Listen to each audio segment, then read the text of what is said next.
conformément à sa propension pour les propos incisifs, Roselyne Bachelot a suscité une nouvelle controverse à propos de l'affaire Pierre Palmade.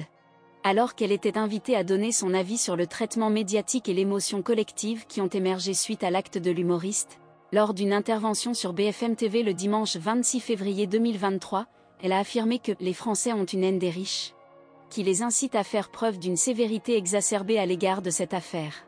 Cette théorie a suscité l'indignation de nombreux internautes, qui ont accusé la femme politique de trouver des excuses pour l'auteur de l'accident et de légitimer les excès. Christine Boutin s'est elle-même insurgée contre les propos de Roselyne Bachelot sur son compte Twitter en ces termes. Roselyne Bachelot, comment peux-tu proférer de telles inepties? Les Français n'ont pas la haine des riches.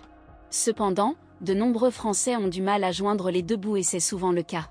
Je ne pensais pas que tu défendais la drogue et que tu oubliais les victimes.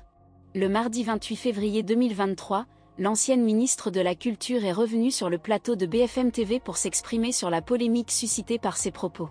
Face à Alain Duhamel, Roselyne Bachelot s'est maintenue sur sa position et l'a même exposée avec davantage de détails.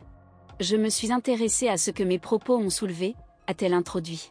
Elle a ensuite poursuivi en affirmant que si les infirmières éprouvent des difficultés à se loger dans Paris intramuros, ce n'est pas la faute des milliardaires, mais plutôt celle des classes supérieures et des cadres.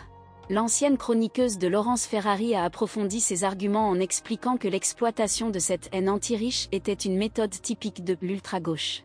Attaquer les super riches, c'est une manière de se ranger du côté du peuple et de s'excuser en fin de compte d'être ce qu'ils sont, a-t-elle conclu, sans vaciller dans sa position.